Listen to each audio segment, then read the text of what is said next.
Crown तो आपने बहुत देखी होंगी, लेकिन ये है क्राउन की latest shape 2022 model. Yeah, came through flexing cause they know I got the sauce. Got the presence on me, I can't ever take it off. That's why I came country boy stepping. Yeah, I'm country boy stepping. Country boy stepping. Yeah, I'm और country crown की boy ये stepping. 16th generation है। इसमें total 3 body types आती हैं, एक ये sedan वाली, क्रॉसओवर और फिर एसयूवी। सबसे पहले बात करते हैं इस गाड़ी की लुक्स की। ब्लैक कलर में ये गाड़ी लुक्स के लिहाज से सही मीन लगती है और इसके फ्रंट पे भी इसकी जो डीआरएल है ये एंड टू एंड कंटिन्यू कर दी गई है नई वाली शेप में, और इससे इसकी लुक सही इलेक्ट्रिक कार्स वाली आती है ये गाड़ी हाइब्रिड। इंजन भी इसमें 3 मेन आते हैं, वो मैं कवर करूंगा आगे जाके। बट इसके फ्रंट पे बहुत सारा ब्लैक एरिया आता है जो कि ब्लैक में छुप जाता है। ये जगह इररिस्पेक्टिव ऑफ कलर ब्लैक ही आती है, और इसमें फिर कुछ टू टोन वाले वर्जन भी आते हैं, वो भी पाकिस्तान में कुछ गाड़ियां फेर रही हैं। लेकिन इसमें मैंने व्हाइट गाड़ी का रिव्यू किया हुआ है और वो गाड़ी आरएस एडवांस वर्जन थी। उसकी लुक्स बहुत ज्यादा मीन होती है, लेकिन वो गाड़ी इससे कंपैरेटिवली महंगी भी ज्यादा होती है। ये जिस प्राइस पॉइंट पे है मेरे ख्याल से टोटली जस्टिफाइबल है। इसकी आस्किंग है 2,95,00,000 रुपए, और आपको 2.5 करोड़ 270 के आसपास तो 18 की ये पुरानी शेप वाली क्राउन मिलती है, 18-19 की। 20-22 की अगर आप गाड़ी ले तो वो भी काफी महंगी होती है। ये गाड़ी आपको 22 की नई शेप वाली 295 में मिल रही है, तो मेरे ख्याल से ये गाड़ी टोटली वर्थ इट है। फिर जहां बात फीचर्स की तो इसकी हेडलाइट की एलईडी वाली आती हैं, और इसमें फिर अब यहाँ पे पार्किंग सेंसर्स भी दिए गए हैं, एडएस के फीचर्स भी आते हैं, और क्राउन का लोगो भी टोयोटा ने अपडेट कर दिया है। ये थोड़ा बोल्ड सा दे दिया गया है, और ये है भी शैडो क्रोम में, मोस्टली नई गाड़ियों की तरह। और बैक एंड भी इसका लुक्स के लिहाज से पूरी ही गाड़ी की तरह सही मीन है। टेल लाइट्स भी यहाँ पे एंड टू एंड कंटिन्यू कर रही है, और यहाँ पे डिटेल्स में इतना वर्क किया गया है कि कैमरास भी यहाँ पे दो दिए गए हैं। एक रिवर्स कैमरा है नॉर्मल व्यू के लिए, और फिर एक फिश आई वाला कैमरा है जो कि आपको बैक का सही वाइड व्यू देगा। और इन दोनों कैमरास के लिए प्रॉपर यहाँ पे वॉशर भी दिए गए हैं कि अगर ये गंदे हो जाएं यहाँ पे वॉश भी करेंगे। फिर क्राउन की बैच यहाँ पे आप इंडिविजुअल दे दी गई है, पार्किंग सेंसर की गाड़ी बैक पे ऑफर करती है। किट्स वगैरह स्पेसिफिक आप ज्यादा नहीं लगी हुई, तो इसकी लोग थोड़ी कंपैरेटिवली छोटी छोटी आ रही हैं। आरएस एडवांस सारा लाइक हैवी फीलिंग देती है, लेकिन ब्रेकर्स पे वो गाड़ी आपको थोड़ा तंग करेगी।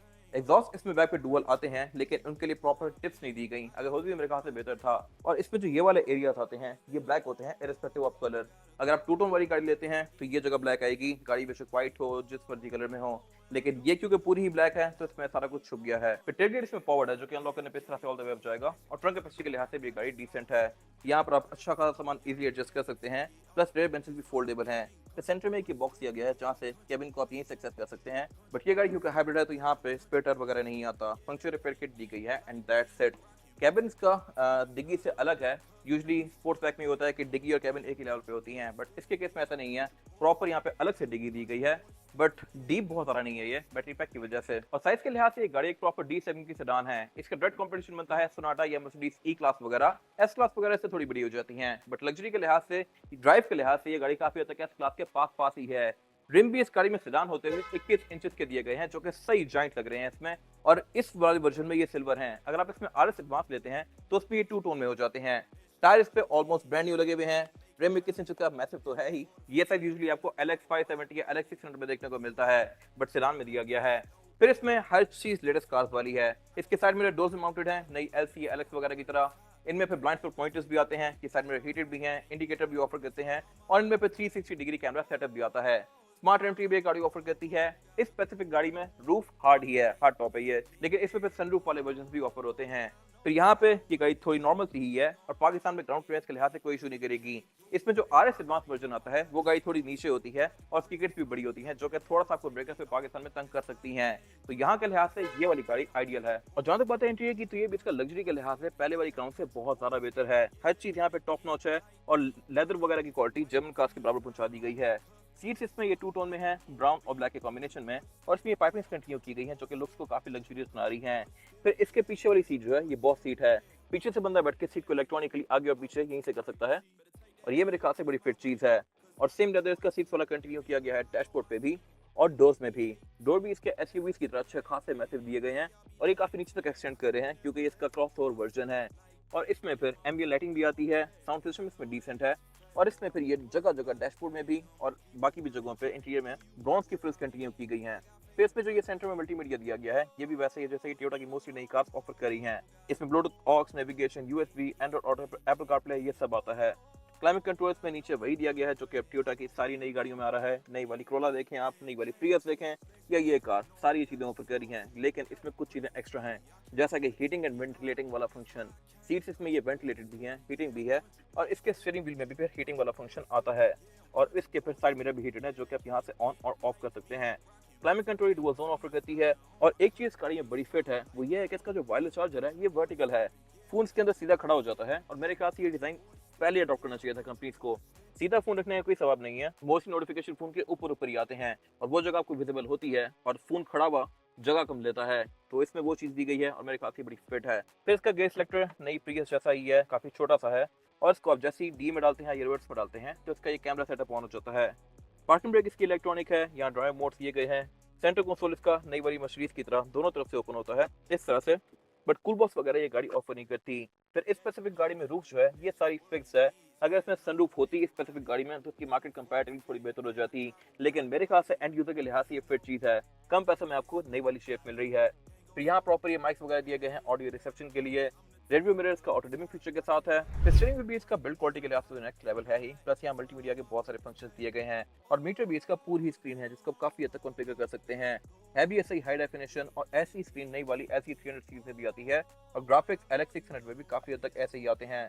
वाइपर इसमें रेन सेंसिंग है, हेडलाइट इसमें ऑटोमेटिक है। ये हेड अप डिस्प्ले भी ऑफर करती है और एक चीज इसमें वियर्ड है वो ये है कि रिवर्स करते हुए अगर इसके पीछे कोई बंदा गुजर जाए तो ये गाड़ी बड़े जोर की ब्रेक मारती है। और इसके ड्राइवर की सीट पे मेमोरी फंक्शन भी आते हैं। फिर इसके साइड मिरर भी ऑटो रिट्रैक्टेबल है और यहाँ भी वही ब्रॉन्ज पेयर्स कंटिन्यू की गई हैं जो कि बाकी के इंटीरियर में आती हैं। सीट्स इसमें ऑब्वियसली इलेक्ट्रॉनिकली एडजस्टेबल हैं, इनमें लंबा सपोर्ट भी आता है। रेयर पैसेंजर्स के लिए भी रूम यहाँ पे डिसेंट है, 2 से 3 लोग कंफर्टेबली बैठ सकते हैं। अमेनिटीज भी यहाँ पे फिट हैं, यहाँ प्रॉपर क्लाइमेट कंट्रोल के वेंट्स दिए गए हैं, पावर आउटलेट दिए गए हैं, C2C वाले भी और सिंपल वाला भी। लेकिन यहाँ पे एक चीज कम है, वो है क्लाइमेट कंट्रोल की zone. Top of line version यहाँ पे पूरी जोन ऑफर करता है, बट मेरे ख्याल से ये कि बहुत ज्यादा मैटर नहीं करती, पैसे कम होना मैटर करता है पाकिस्तान में। बाकी इसमें सीट्स ये पूरी ही लेदर की फिनिश में है।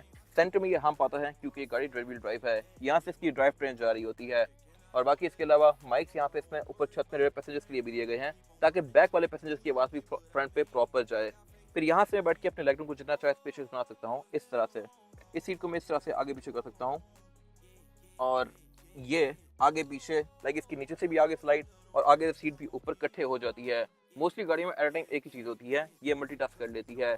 रेयर पैसेंजर्स के लिए एयरवेंट्स पाँव पे भी आते हैं, प्लस यहाँ एम्बिएंट लाइटिंग भी दी गई है। और इंजन इस गाड़ी में आता है 25 CC hybrid. Top of line इसमें इंजन आता है 2.4 टर्बो वाला और वो गाड़ी में हाइब्रिड होती है, लेकिन ये इंजन पाकिस्तान के लिहाज से ज्यादा फिट है।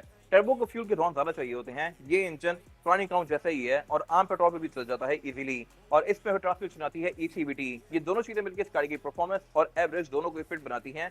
और ऑन टॉप ऑफ दैट ये गाड़ी हैवी रियर व्हील ड्राइव, तो इस पे आप टेल वगैरह भी कर सकते हैं। टॉप ऑफ लाइन वाली गाड़ी इसमें ऑल व्हील ड्राइव हो जाती है, तो उसमें आप कोई ज्यादा छक्के वगैरह नहीं मार सकते। बट एक चीज यहाँ पे वियर्ड है, वो ये है कि इसका बोनट ओपन स्टैंड से होता है। इतनी महंगी गाड़ी में भी हाइड्रोलिक नहीं दिया गया, I am not sure why.